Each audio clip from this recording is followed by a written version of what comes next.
Xitay Kompartiyasi nachar, Xitay xalqi yaxshi əfsanəsi. Avtori Davud Xat. 3-cü ayının o'ttirlarida Washington pochtasi gazetining yozuvchisi Josh Rogin Beijingning koronavirusi krizisi tarixini qayta yozishga qarshi turishning muhimligini, biroq buning Xitoy fuqarolariga yoki Osiyo nasllik Amerikaliklarga qarshi irqchilik xahişiga o't quyruqlik qilmagan asosda bo'lishini ta'kidlaganiga 4 oy bo'ldi. Xitoy xalqi to'g'risidagi bayonlarimiz bilan ularga Beijingda turib hukmronlik qilguvchilar to'g'risidagi bayonlarimizni ayirish bu maqsadga yetishning ochiqcha hisoblandi, deb yozadi Rogin. Rogin dunyodagi ko'plagan akademiklar va analizchilarga o'xshash ravishda munolarni yozgan. Biz cho'qim Xitoy Kommunist partiyasini uning qilmishlari to'g'riliq ayblashda obyektiv bo'lishimiz kerak. Xitoy Kommunistik partiyasi virusning tarqalganligini haftalab yoshirdi. Doktorlarning og'zini yumg'izib, jurnalistlarni turmalarga qamadi va tadqiqotchi olimlarning yo'lini to'sdi. Xitoy xalqi bo'lsa bu voqeaning qahramonlaridir. Xitoy doktorlar, tadqiqotchilar va jurnalistlar o'z hayotini dog'i tikdi. Hatto virusga qarshi kurash qilish va o'limdan ogohlantirish yo'lida o'ldi. Xitoy xalqi yana Xitoy hukumatining qattiq tadbirlarining qurboni bo'lib, Xitoy hukumatining tadbirlari g'oyat zo'r kulfatlarni keltirib chiqardi. Yig'inchoqlaganda, u bizning mushkulotimiz Xitoy xalqi bilan emas, balki Xitoy Kommunistik partiyasi bilandir degan xulosani chiqargan. Bu xil qarashning naqadar kengri tarqalganligini jazmlashtirgili bo'lmaydi. Biroq Xitoy Kommunistik partiyasi nachar, Xitoy xalqi yaxshi degan kayfiyat umumlashgan bir holat mavjud. Mən köplügən mustabid dövlətlərdə yaşab baqqan, yoki shu dövlətlərdə turib xəbər yezib baqqan, hakimiyyətdəki partiya bilən o hükümranlıq qılğan cəmiyyətdəki kişilərin arasını aniq ayırış toğrusundakı fikir mənə tanışlıq. Onun üstüge bir toplumni irqçilikdən qoğdaşqa tırmaşqanda, kişi çapan yepiş bilən kəmsitishning o'ttirisida yaxshi yo'l tutadi. O toplum qilmishlaridan javobgar bo'lmaslik bilan birlikda doimli xatoligi yo'q, mukammal toplum deb qaraldi. Biroq bu xil fikrda masala bor. Maxfiyatlikni oshkorlovchi Wuhanlik doktor Li Wenliangni misolga olsak, u navbatda ba'zi g'arbliklar tarafidan kompartiya bilan o'xshash fikrda bo'lmoqchi deb qaralmoqda. Chunki u 2-oyda vafot bo'lishdan ilgari COVID-19 virusini keltirib chiqargan Xitoy virus to'g'risidagi uchurlarni oshkorlab o'tgan. Rogin o'z maqolasida bu hikoyaning qahramonlari deb yozayotganda ma'lum bir shaxsni nazar tutganligida shak yo'q. Biroq doktor Li Wenliang universitet davridan tortib Xitoy Kommunistik partiyasining a'zosi edi. Xitoydagi ko'plagan mashhur izchil o'qitchilarmi bir zamonlarda Xitoy Kompartiyasining a'zosi edi. Xitoyshunos professor shundaqla Lao Xitoy institutining direktori Kri Brown 4-oyda Oxford Siyasi Obzor jurnalidagi bir maqolasida mundaq yozgan. Partiya bilan xalqni tubdan ayirib muomala qilish fikrda ko'p sonli shaxsga nisbatan boshqa tiqchiligi bo'layotgani, partiya mavjud bo'lgan jamiyatning partiyasi. U partiyaning a'zolari hech qanday shak shubha bo'lmagan holatda tipik Xitoy xalqi ekanligi to'g'risidagi masladir. O yana mundaq degan. Xitoy Kommunist partiyasi qasdalik bilan jamiyatga sing'ish va jamiyat bilan birgavdilish qadamini ilib bo'lgan.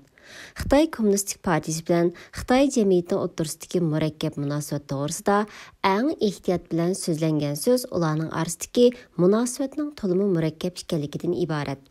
U yana mundaq degan.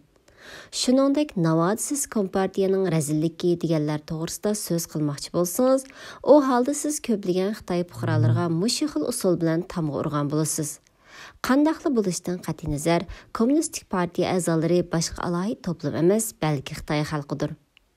Kommunistik partiyaning yuqori darajalik 3000 amaldor orasida oz sonliq millatlar yo'q hisobda bo'lib, taxminlarga ko'ra Kommunistik partiyaning 90 million a'zosi bor. Biroq bu xil ahvol faqat Xitoy Kommunistik partiyasining jamiyatning hamma sohasiga singib kirganligidek manzarani suratlab berolmayla qolmay, yana millionlagan kishilarning taqdirining bevosita yoki vositalik holda Kommunistik partiyaning taqdiriga bog'lanib qolganligini suratlab berolmaydi. Xitoy Kompartiyasining cho'ng amaldorlaridan boshqa Xitoy hukumatini aql bilan ta'minlaydigan millionlagan olimlar, texniklar, iqtisodshunoslar, akademiklar va boshqa sohadagi mutaxassislar mavjud. Buningdan sırt Kompartiyani qo'g'dash xizmati bilan shug'ullanadigan olimlar, muxbirlar, obzorchilar qatorliqlar bor. Shunisi haqiqatki, Kompartiya yuqori qatlamda va munosabatli Kompartiya organlarida ishlaydiganlar barg'ancha shaharlardan, o'ttiriq tabiiy kishilardan va oliy ma'rif tarbiyasi olgan kishilardan tashkil topmoqda. U yerda xizmat qilgan nurg'ulg'an kishilar balkim Kommunistik partiyaning ideologiyasi bilan o'xshash ideologiyada bo'lmasligi mumkin. Biroq ular fursatparastlik yoki reallikqa yuzlangicha oldida Xitoy Kompartiyasi uchun ishlashning hayotda utuq qozonishning birdan-bir yo'li ekanligini biladi. Bu hol yana bir masalani keltirib chiqardi. Nurg'ulg'an xalqning taqdiri Kommunistik partiyaning taqdiriga bog'lanib qolganligi uchunla Kommunistik partiya Xitoy xalqining qonunli vakiliga aylanib qolmaydi. Chunki 1949-yili Xalq Cumhuriyetining qurilishidan buyon Xitoyda necha 10 yillar mobaynida erkin saylan bo'lib baqqan emas. Xulosa deganda, Kommunistik partiyani oldi bilan hammaning e'tirofiga erishgan, ikkinchidan Xitoy xalqining qonun vakili deb xulosa chiqarish imkonsizdir. Biroq bu xil hukm nurg'ulg'an obzorchilar e'tirof qilishni xohlamaydigan logikalik xulosaga tayangan. U bo'lsa-mu, toki Xitoyda haqiqiy demokratik islohot elib berilmoqcha yoki Beyjingdagi rejim almashmoqcha Xitoy xalqi hargiz qonunli hukumatga erisholmaydi. Bu xil ahvolda Xitoy cho'qim demokratik kelgusiga qarab menish kerak deb bizga o'xshash o'ylaydiganlar Xitoyga qarshi urush qiluvchilar emas, Xitoy uchun kurash qiluvchilar hisoblandi. Keri Brownning mana mushuningdan yuzi qizirdi. U Xitoyning sirtida oqilani maydon turib qahramonlarcha so'z qilayotgan, biz demokratiyadan iborat bu qutulishning yetib kelishdagi yadroliq shaxslarmiz. Biz yo'limizni davom qilamiz. Erkinlik yaqindir deydiganlar to'g'risida masxarlik bayonlarni yozadi. Biroq demokratik dunyoning axloq mizonlarini ifoda qiladigan g'arbliklarga emas, yana Xitoyning qo'shinlari hisoblangan Koreyadagi, Yapondagi va Tayvandagi kishilarga nisbatan buncha gumonxo'rlik qilmaslik lozim. Haqqavurlik to'g'ri emas, ammo axloq nisbiyligi uningdan nachar. Navoda birov Xitoyda demokratik o'zgarishni orzulasa, Rogin ilgari surayotgan bizning Xitoy xalqi bilan xafaligimiz yo'q. Bizning maslimiz Xitoy Kompartiyasi bilandir degan tipdagi fikr reallikqa zid. Ko'plagan mustabid davlatlar avom xalqining chiroyliqcha va jasoratli holdagi qarshi turishlari bilan g'ulab tushmaydi. Sovet ittifoqining o'li necha 10 yillik xato iqtisod boshqarish sababli langshib qolgan. Biroq u oqibatda Moskvaning Varshava shartnomasidagi davlatlarning qarshiliklarini rad qilib, harbiy o'zgarish qo'zg'ashga uringanligi. Natijada Sovet Sotsialistik Jumhuriyatiga tava, masalan, Baltiq dengiziga munosabatli rahbarlar tarqalib ketganlikdan, orqadan Boris Yeltsin Rossiya mustaqilligini jakarlagandan keyin Sovet ittifoqi parchalanib ketdi. Sovet ittifoqining Yevropadagi boshqarilgan bomba davlati hisoblangan Polshada ittifoq harakati tusini olgan funksiyasini joriy qildira oladigan puhralar jamiyati va mumkinchilik ichidagi kutayotgan hukumat mavjud edi. Tarixdan buyon mustabid rejimlar o'rnidagi siyosiy o'zgarish natijasida yoki Sovet ittifoqidek o'zligidan vayron bo'lish natijasida yoki hokimiyatdagi partiyaning sirtidagi siyosiy o'zgarish sababli g'ulab tushdi.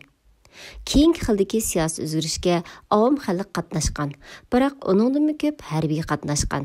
Haqiqatda 1986-yildagi Filippin diktatori Ferdinand Marcosni og'dirish uchun o'tirg'a chiqqan xalq harakati harbiy yordamning kuchiga tayangan. Indoneziya diktatori Suharto rejimi 90-yillarning oxirida ko'plagan sabablar tufaylidan g'ulab tushgan. Navoda Xitoy Kommunistik partiyasi kunlarning birida hokimiyatdan mulla qassa buning ichki azodlik yoki partiya ichidagi mo'tadillarning o'rda siyosiy o'zgarish tufaylidan yuz berish mumkinchiligi cho'ng. Biroq Kommunistik partiya bo'lgan g'azab nafratini bayon qilish, partiya ichidagi o'zgarish va islohotga moyil kishilarni tomoshabin holda keltirib qo'ydi. Darvaqa Xitoy Kommunistik partiyasining tuvandan yuqorigacha bo'lgan har bir shaxsning davlatning idora qilinishiga javobgar bo'lgan, shuning barobarida davlatning jinoyatiga javobgar bo'lgan g'oyat zo'r organ ekanligini chiqish qilganimizda, ko'plagan analizchilarning gumonining aksicha Shi Jinpingning atrofida turadigan yuqori tabaqadagilarni partiyadagi Shining rag'batlantirishi va ish harakatiga munosabatlik boshqa shaxslar bilan ayriydigan hech narsa yo'q. Navoda birov Xitoy cho'ng quruqligining demokratiyalashishini arzulasa yoki eng bo'lmagandimi yovuzlik jihatda Xitoy Kommunistik partiyasidan tuvanroq turadigan rahbarlik qatlamini umid qilsa, bu isloh qilingan sistema kon rejimda xizmat qilgan ko'plagan amaldorlarning yangi sistemasini boshqarishiga muhtoj bo'ladi. 1949 yildan keyin yangi qurilgan Xitoy Xalq Cumhuriyatini Kuomintangning ba'zi koni amaldorlarga va yerlik militarislarga muhtoj bo'ldi. Diktatorlikdan keyingi sistemani egallaydigan siyosatchi va byurokratlar ko'pincha hollarda diktatorlik davrida hokimiyat tutqanlar bo'lib keldi. Bu jihatdagi dal misoldan biri shuki, 1945 yildan keyingi Germaniya hukumati o'z mavjudligini saqlab qolish uchun asldagi natsi sovuqdorlarni ishxonalarda ishlatishga majbur bo'lgan. Balkim Xitoy Kommunistik partiyasi bilan Xitoy xalqi orasida haqiqatda bir bo'linmachilik mavjud emasdir.